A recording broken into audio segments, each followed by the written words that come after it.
It's a pity that wasn't live.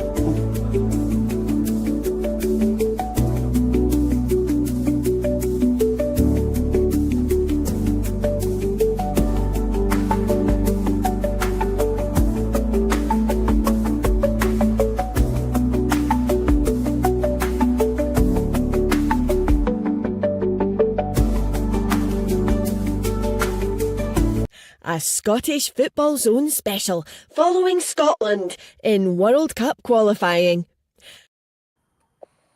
There we go. It's just got a quiet night on a Tuesday night. Nothing's going to be happening for, well, the next wee while anyway, until we celebrate Scotland, hopefully getting to the World Cup finals in America. Joined tonight by Alastair, Ethan and Graham. By the way, before a couple months late, I apologise because I was doing the opening link so well and then I forgot to play it live. So it was the best build up in history of my media career, and I just came crashing down in front of me, but never mind. So I'm not going to do the ramble that I done 60 seconds ago because I can't remember what I said. So anyway, before we get the guys' comments on the game tonight, let's go to Ethan because he's got the team news for the big game against Scotland and Denmark at Hampden. Yes, I have. Steve Clarke makes 2 changes to the starting 11 from Saturday night's defeat in Greece. It'll be Craig Gordon and goals, a back 4 of Andrew Robertson, who makes his 90th cap for Scotland. Scott McKenna comes in for Grant Hanley alongside John Souttar and Aaron Hickey, make up the back 4.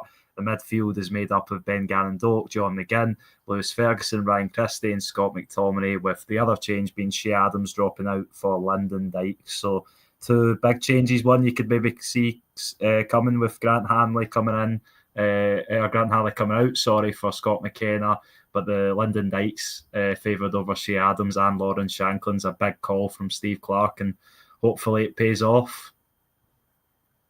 Yep, no, exactly. Graham and Alastair, what's your thoughts on that team tonight? On you go, Graham. I am very happy that Hanley and Adams don't start because I was raging at them both on Saturday. I kind of hope we might go 4-4-2 with Dykes and Shanklin up front, but I actually don't mind it. It's a decent lineup. Probably the rest of the team I kind of expected. Disappointed Billy Gilmore's not fit because he would have started if he was. But apart from that, I've no problem with it. We just have to go out there and perform a lot better than we did on Saturday because that first half an hour or so were so poor. And but for Gordon, that's 4 or 5. Tonight is such a big night. We have to be at it right for the start. I hope we will be, but I just hope that if we are losing, that we don't bring Shanklin over like 5 minutes to go. If you need a goal, bring him on earlier, but I guarantee that Adams comes on in front of him. But apart from that, I don't mind it. I'm happy with the changes, and hopefully we can get the job done. I think you've just said everything I was going to say, to be honest. Quite happy with the changes.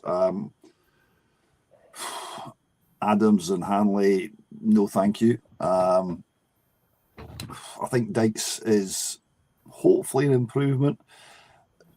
The reality is, and over the many years we've been talking about this, we haven't got great strikers nowadays. That's the truth. It doesn't matter. We've got really, really good midfield who've been weighing in with goals. I think the defence, it's everything you said, Graham. It's got to be right from the start.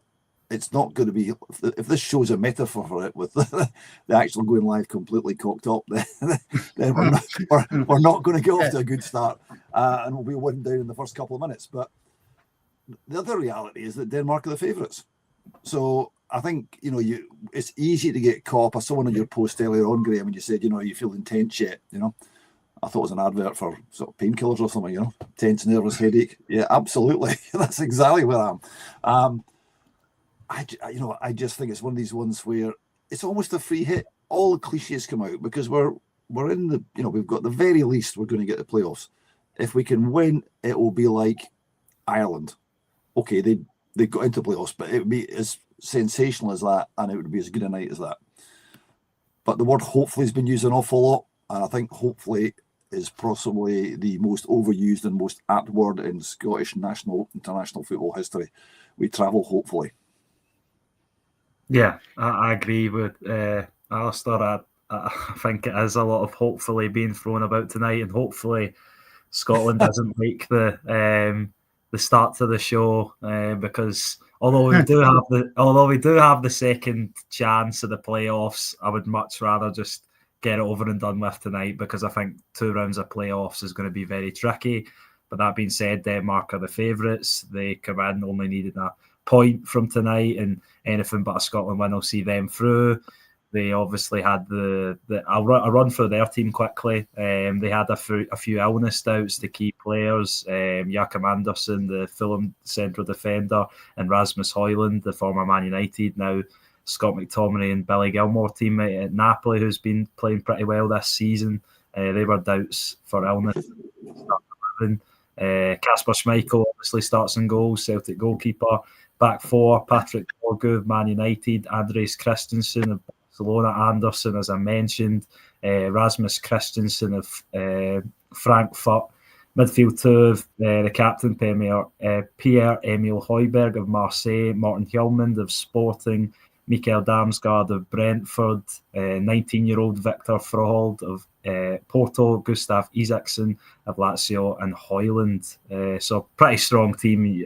I'm sure you've heard some of the clubs I read out there. So they're no mugs, and although the result the other night was surprising and probably gives Scotland maybe the extra bit of confidence that you need after losing to Greece, it's still going to be a massive challenge for the players tonight. I'm just hoping they play well, because I think for most of this campaign they haven't, and maybe got away with it. Well, they have got away with it on every occasion when it's came to results, and even when they didn't manage to get result the other night, things fall in their favour, and you just hope that continues tonight. And I'll take anything as long as it means Scotland going through, because I think everyone's got to that stage. If you're a Scotland fan tonight. Glenn, I'm glad that you're on the show, because obviously you're a brilliant guy, and I've not saw you for years and years and years as well. By the way, that was a joke there. Me and you are going to start the Shankling fan club, because I know that you've been watching the show for, well, since the beginning of time, basically. And I've been a big advocate about Shankling getting into that team. He's a sub. I totally agree with you. I hope Stevie Clark doesn't bring him on with 8 minutes to go like he did the other night. But I mean, it's apart from that, I'm going to cut a bit slack to Stevie Clark tonight, because it's not a bad team. I don't mind the starting lineup. I think it's pretty much what I was hoping for, apart from obviously the strikers. I'd have liked to go on 2 up front. That's my only thing, because you need to win the game. I'd have liked to go on 2 up front. And the first game he had against Denmark, he did play 2 up front. He played Adams and Dykes. And then I think he played 1 more against Belarus. But I'd have liked to go on a bit more adventurous and go on 2 up front. But you know what? It is what it is. But I personally, if you're looking for a natural goal scorer, and again, we always go back to the fact you have to pick players that are on form. Lawrence Shankland's the top scorer in Scotland.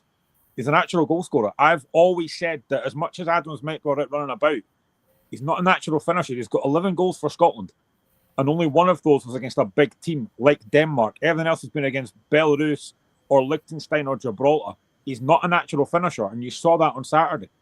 He missed 3 or 4 big chances that if that's Lawrence Shankland, he would have taken them. And then I think as well on Saturday, when you need a goal, you're 3-1 down, your first 2 changes are defensive changes, and you don't bring on Dykes and Shankland till the 81st minute and George Hurst till the 86th minute. You can't do that tonight. If you're chasing the game, you've got to make those subs early to give you a chance. But obviously, I'm a massive Lawrence Shankland fan. Of course I am. Last season, he was poor. I understood why he wasn't maybe on the squad as much as he should be. But this season, if you're looking for a guy that's on form and a natural finisher, I think Shankland should have started potentially up front with Lyndon Dykes. But I don't mind the team. It's fine. Just please don't bring him on with 2 minutes to go when it could be hopeless by then. Even get it working in our favour that Denmark has got a wee bug in the camp, but also for Denmark has been to Hampden for the past 3 internationals, and basically they've won a big fat 0. So do you think that will go in our favour tonight? Yeah, I think it could do. Obviously, the recent meeting we came out on top. It wasn't really as meaningful a game for them, obviously, as they had already qualified for the Euros, I think it was, or was it the World Cup? It was one of the two. And they don't have a good record at Hampden, as you said. And I think one of their players actually spoke earlier in the camp and said that he didn't really like the prospect of going to Hampden in the final game. He would have rather had it come out the way earlier. But they've still obviously got a really strong squad. They'll be kicking themselves. They never took the chance to win the easiest fixture on paper the other night at home to Belarus and qualify. But they've still got a massive chance, and they'll back themselves coming to Glasgow despite the sort of illness bug that has been going about. I think there's 3 players missing for them that aren't in the squad: Victor Nelson, Anders Dreyer, and Yusuf Poulsen, the big striker, are the ones that aren't in the squad. And for Scotland, I think Graham already mentioned that Billy Gilmore's not a part of the squad now, as Lennon Miller, Josh Stoige, or Ross McCrory. Whether any of those other players but Billy Gilmore would come on is another question, but it's obviously good to have options, and we'll have to see when and if Scotland need to roll the dice, if Steve Clarke's brave enough to make the subs earlier, because I think that's one of the things that I would criticise Steve Clarke for, is that he waits too long to make the subs sometimes, and it feels like the game's getting away from Scotland, and you can see that, and he doesn't make changes quick enough. Obviously, I think that's always sort of been his philosophy as a manager, so it's difficult to see him changing that now in one of the, if not the biggest game of his managerial career, getting Scotland to a World Cup. So, yeah, but I just hope, like Graham says, if we need a goal, then we get the strikers on. Lawrence Shankland preferably as the most natural goal scorer out of the 4. And yeah, but hopefully Lyndon Dykes puts a shift in, because he has done in the past for Scotland. As I said to you before the campaign, that you're going to be up against it. You're going to be against Greece and Denmark. Your 2 competitors in the group, but also you're going to have the last game at home. You would go bit your hand off for that. Yeah, absolutely. Because in terms of ranking, I looked at the BBC had a really good chart which actually showed all the years we haven't qualified. So it was a very big chart. And essentially, it's because we rank really lowly in the world ranking. So you've got teams who are on paper better than you. And the answer to your question is very briefly yes. But I'd like to go back to what Graham was saying about 2 strikers and Shankland. And just one quick technical point. I think you said he was the top scorer in Scotland. I think you might find Josh McPake score a few more, but I'm not suggesting he gets a game for Scotland. Not yet, anyway. But somebody, I think, used the word adventurous and Steve Clarke in the same sentence earlier on. Now, that's not something we're used to, but we've got a natural winger. That's kind of why I slipped in the Josh McPake thing there. We've got a natural winger. We want to win the game. We need to, again, your point, he's in form. Dykes has blown hot and cold in the clubs he's been in England. He's not playing at the top level there. Okay, that's a higher level in Scotland, but I do think we should actually have 2 people up front. Hope that Gareth Dock has one of those games. You can't score if the ball's not on the other end of the park, and I think it will be another conservative trying to hit them on the break type of thing. The converse of that is Denmark will need to draw so they can sit back and they can hit us on the break. So it might end up being a bit cagey, but I would like to see them go for it. I really would. I think it's one of these games where the first goal is very crucial to Scotland, because if you get the Hampden crowd up for the game, Graham, as they say, no Scotland, no party.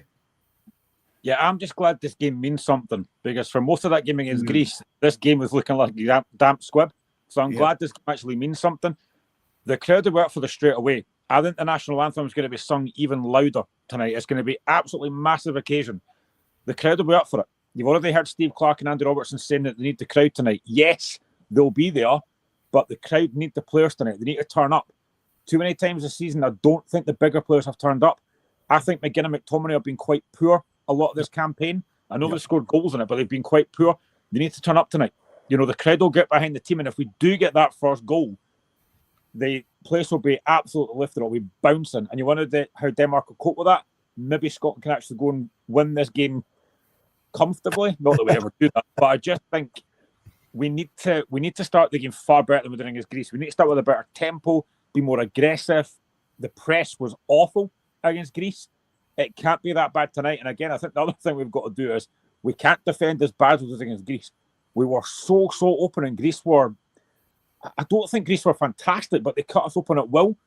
I don't think this Danish team, as good as they are a fantastic team. They are beatable, but it's what we do tonight. We have to turn up. We have to be at it from the first minute. And that crowd will be on Scotland's side right for the start, but they've got to give them something to shout about. And that starts from that very first whistle. Graham, can I ask a question? Because you obviously mentioned him already, but Craig Gordon, he's not played at all for your team this year. He was brilliant, and then, of course, he wasn't so brilliant on the third goal. But, I mean, and to be fair, who else are you going to put in? I think my concern is that you've got a guy who has been a fabulous goalkeeper, still is, but it's the defence that's in front of him, and he's not used to it because he's not playing first-team football. Do you think that's an issue? Yeah, possibly. I mean, but for him, Scotland are 4 or 5 down against Greece. He made some fantastic saves. I'd be raging if that was me for the first 2 goals, because like, what are you doing? But I do think, I've seen a few folks saying, Scott Bain should have started. I do understand why they would say that, because he is playing. But then Scott Bain's not played for Scotland since 2018. Are you really going to chuck him into 2 massive games like this? I'm not sure you do. I thought he would go with experience.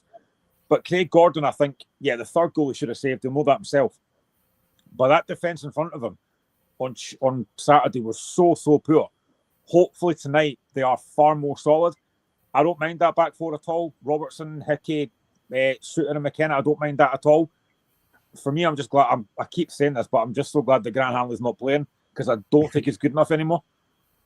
Yeah, I would agree with that. I feel a lot more confident in the defence with Scott McKenna in it rather than Grant Hanley, and I think Grant Hanley's obviously been a good servant to Scotland. The Caps would tell you that, but I think sometimes he's just feels like he's got a mistake in him, and I feel a lot more confident with McKenna both on and off of the ball.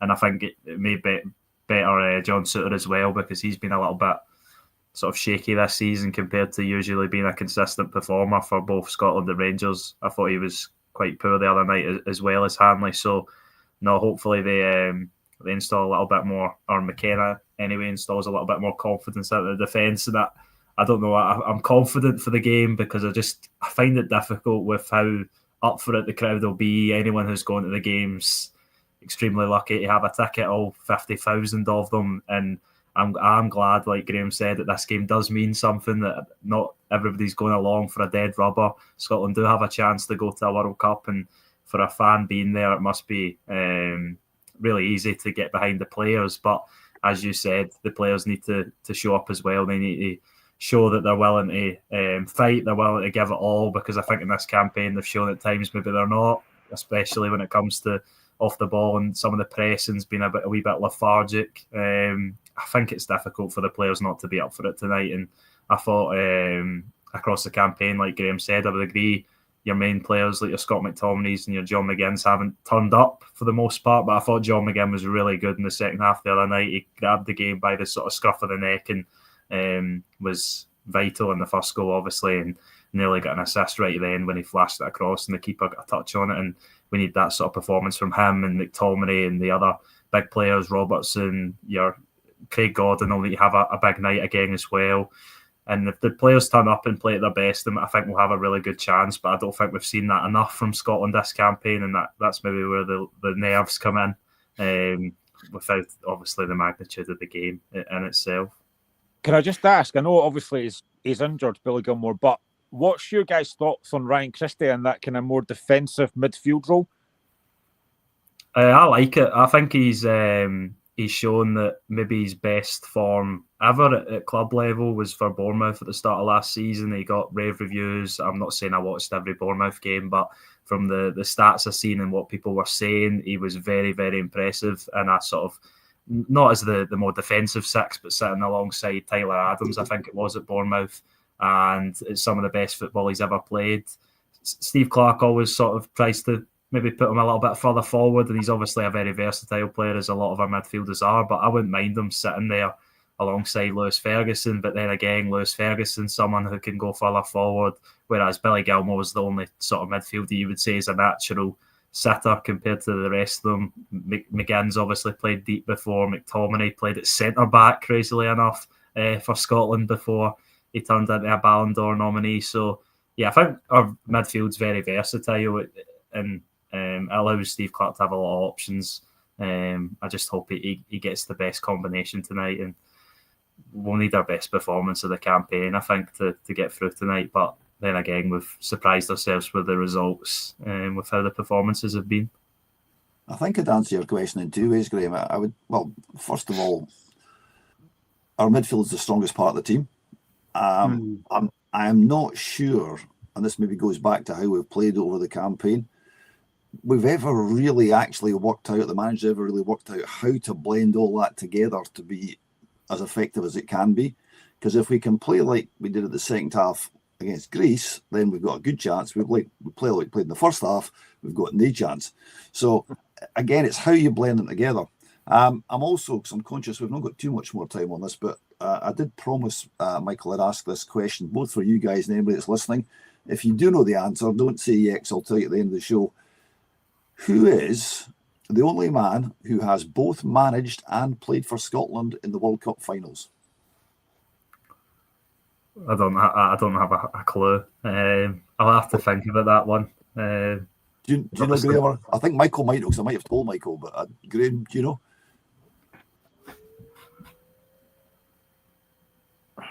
I've got a name in my head, but I don't know if it is him. We'll wait till the end of the show and I'll tell you then. We go then. Ethan can think about it. If Michael doesn't know, he can think about it as well. Alistair, just going back to Stevie Clarke's media conference yesterday was very positive, and he was actually smiling as well. And I nearly fell off my chair when I saw that, but hopefully he's smiling tonight. But quotes came at the press conference that Denmark will come here and try to make it difficult for us, but we will make it difficult for them. It says we need the fans to get behind us. I trust my players, so we're in a good place at the moment. So positive words, but as you and me know, and because we're the wise guys in the panel, well, maybe you, not me, football's not played on paper. No, I mean, just go back to your initial comment. It's not hard to distinguish between Steve Clarke and the Ray of Sunshine normally. So the fact that he smiled was quite out of character. He's very good with the media. I think I don't know if you heard Tom English on the radio at the weekend, and he was saying how basically he was stonewalled all the time. But in private, he's obviously dry and sharp, and he's obviously a really, really experienced guy.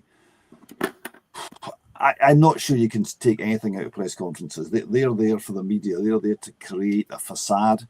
It's a bit like, Denmark having players out with a bug, and then you wait and see whether it's true or not. There may have been a few more, we don't know. So a lot of it's all smoke and mirrors. What actually matters is when you cross, I know it's cliche of all cliches, when you cross the white line, and it comes back to what we've all said, we've got to start well. If we play like we played in the first half against Greece, I think we're stuffed.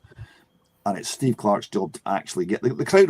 There's no problem with the crowd. If the players can't play for that crowd tonight, they shouldn't be pulling on a Scotland shirt. But we've got to go forward and try and get goals, because it's a free hit. It really is. So go and have a go at them. Get the first goal, and there's a very good chance we'll win. I don't think we'll win comfortably, Graham, but it would be quite nice if we were 3 up. Although, having said that, Saints were 3 up at half time and nearly lost. So.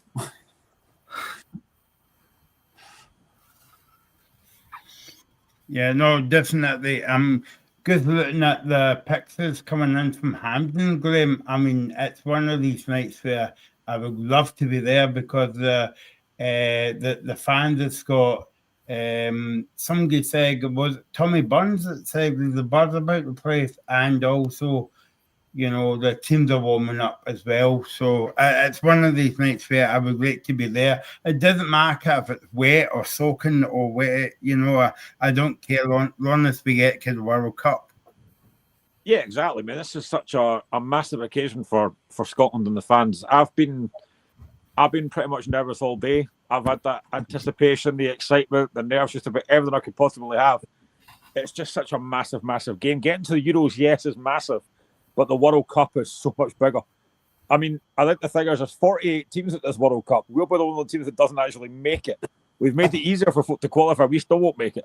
But honestly, I'm buzzing. I would, like you, I'd love to be there. I think it'll be an incredible atmosphere. And if we get through, the party tonight will be absolutely incredible. And I've got everything crossed that Scotland can do this tonight, because it would be like, my son's 13. He's never seen Scotland the World Cup. I was 1998. I was working. I was 19. I got let home from work to watch the opening game against Brazil. When we got knocked out by Morocco, I thought, it's fine. We'll be at loads of these, and it didn't happen. So hopefully, we actually get to this one. Ethan, I'm going to ask you, because obviously you're the youngest guy on the panel, and I'm not. and I'm the youngest compared to Alistair and Graham, and I'll leave that one there. But how does your pals and see Scotland? Because obviously we talk about the next generation going to the World Cup. Does it inspire people to get behind Scotland, or if they haven't followed football, trying to get into to football younger? Yeah, I think possibly. I've always been one that, despite for most of my lifetime Scotland being rubbish, I've always supported them. I don't see any reason why not to get behind your nation and wow them on. And I think you've got to be there for the lows of football to really enjoy the highs like we could have tonight. And it was great getting to those two championships. Obviously, unfortunate how they played out, especially with the first one being during COVID and the 3 home games being in, well, 2 in Scotland and 1 in obviously at Wembley. But with the experience in Germany was excellent, and getting to a World Cup will be a whole nother story. And in terms of my friends, I'm noticing more of them getting sort of behind Scotland as the campaign goes on, and I think you could call that glory hunters. But no, I think there is people that have not really backed the national team that are sort of coming out of the closet to get behind them for this game. And obviously, if that's what you want to do, then that's what you want to do. But hopefully everyone gets behind the team in the stadium, certainly, and can will them on to a win, because it would be excellent for the country and excellent for Scottish sports as well. Just give us a team again, if people's just joining us. And where have you been? By the way, you missed me messing up. Alistair was trying to not laugh, but I was kind of laughing as well. Graham, basically what I did was I done a whole big introduction about the game, and I forgot to go live. That's how excited I was having you on the show tonight, mate, as well. But yeah, if you can give us this team again, Ethan. Yep. So Steve Clarke's made 2 changes to the starting 11. It's 42-year-old Craig Gordon in goals again. Andrew Robertson captains the side at left back, making his 90th appearance. Scott McKenna comes in, a partner John Suter as Grant Hanley drops out the starting 11. Aaron Hickey's in again at right back to make up the back 4. And then the midfield is made up of Ben Gannon-Doak, Ryan Christie, Lewis Ferguson, John McGinn, Scott McTominay, and the other big change is that Lyndon Dykes comes in for Shea Adams. Lyndon Dykes prepared over both Adams and Lawrence Shankland and George Hurst as well. But I think the real debate came whether it was going to be Lyndon Dykes or Shankland or both of them or Adams and one or the other. But that's the Scotland lineup, which will start the game, and hopefully Steve Clarke will use his subs to the team's advantage, and we can do enough to get past Denmark, or we will do enough to get past Denmark, and some positive thinking. And Alistair will reveal the answer before we go off air. I don't know if you want to remind people again, Alistair, Yeah, very simple. Who is the only man who has played for Scotland and managed Scotland at the World Cup finals? There you go. I'll give you the only clue I'll give you. It's not particularly recent. No. Can I hazard a guess? Right. You've told me, but it's one of these ones where I can't remember. If I've told you, then you'll know. So. Yeah, but I forgot what I had for my dinner, and I only had it about 10 minutes ago. Was it? Did he play for a team in Edinburgh? He did. That's all we'll say just now. Then, Okay. I think I've got it. Okay, that's cool. My memory is getting better. As well. By the way, before we talk more about the game tonight, I'd like to promote this. We're doing a show on Thursday night, 6 o'clock. It's Half Football World, and we have got a female presenter on talking about the football, women's football, and we're hoping to do that every month. So tune in. Subscribe to the Scottish Football Zone, because we'll be on. Kickoff is at 6 o'clock on Thursday night for that one as well. So Half Football World on Thursday night. Graham, I mean, it's big exciting now. It's only about 20 minutes away till kickoff. I mean, I've changed my pants about 3 times today, to be fair. And I don't know what I'll do if we actually win this game tonight. I mean, my wife might have to go out, to be fair. But no, I'm genuinely, I can't wait. I just cannot wait. It's games like this that you look forward to. As much as a lot of folk are club over country, which I do get, when it does come to Scotland, the games like this, I'm buzzing for it. It's a World Cup. What an opportunity for us here to get to it just sounds mental that it's our first World Cup since 1998 if we qualify. It's mental to think that. But I just can't wait. I am so excited for it. But also, it is that nervousness. But I'm just glad. I mean, I think you kind of mentioned Tatalister earlier. I think I said this before as well. I think at the start of the campaign, if you've been offered the chance to take it to the final game at home, I think you'd have taken it. And this is a big opportunity for us here. What an opportunity. We've got to take it. We had that reprieve on Saturday with Belarus doing us a favour. We've now got to take that. Yes, we've not been particularly fantastic so far.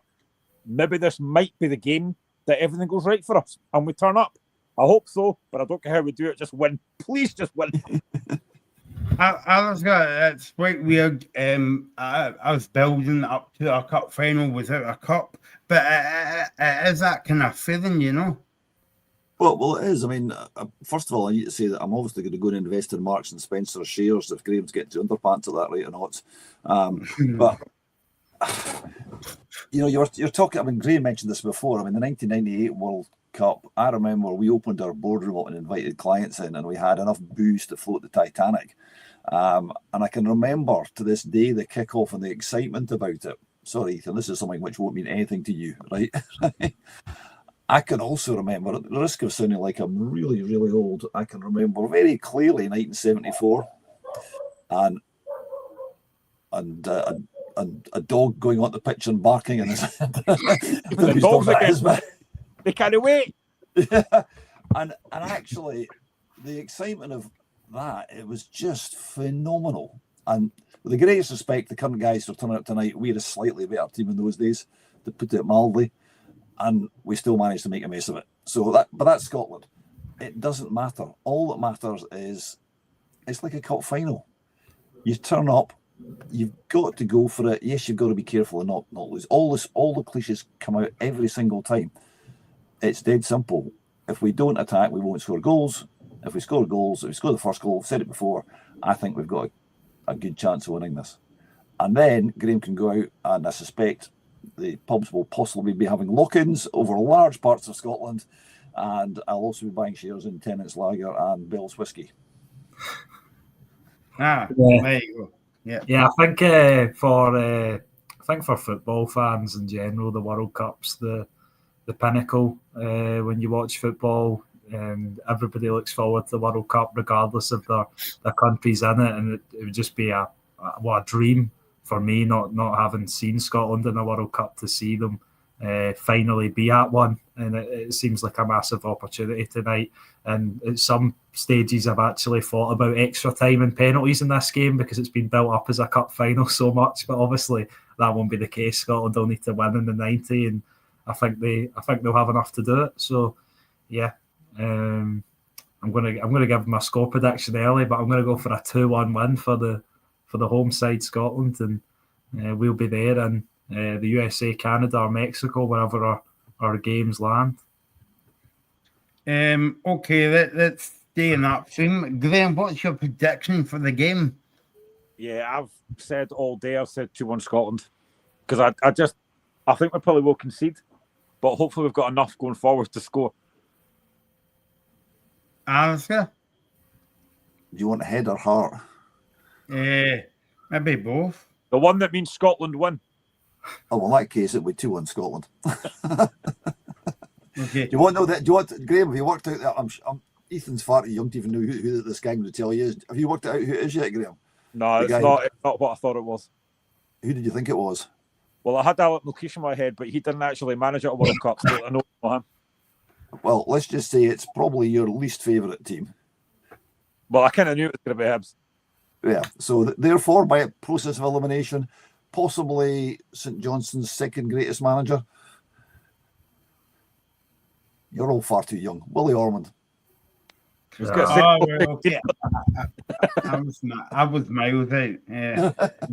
It's a good question because he's the only person who's done it. It's a great question. Yeah. And I will go for, I'm not going to say this because everybody's saying it today, but yeah, 2-1. I think we will lose a kind of sloppy goal at the back, and we will get maybe one of these last minute winners, and stuff, and we'll be on here at 10 o'clock celebrating. Thanks for watching. Thanks for all your comments. Thanks to Graham. He's away to Marks and Spencer's now to buy, I don't know what he's going to buy there. Maybe donuts, I'm not sure. Ethan is away out to let's just say he's away a walk. And Alaska, I don't know. So Alaska will be up in Perth tomorrow, I think it is. Promoting a book. There you go. You get everything on the show. I promote everything on the show. Right. I'm talking about promotion, by the way. I'll just give this one more shout out. Have Football World on Thursday night at 10 o'clock. And if you want to watch this show again, well, why don't you not? Because it's the best show about. I'm biased, but I don't care. You can subscribe to the Scottish Football Zone YouTube channel. Just hit subscribe, and you will get us at 10 o'clock after the Scotland game, after we won 2-1 against Denmark, and we'll be going to the World Cup. So thanks to Graham, thanks to Alaska, thanks to the youngest man on the panel tonight, Ethan, and we'll be doing it all again at 10 o'clock. Come on, Scotland! A Scottish Football Zone special following Scotland in World Cup qualifying.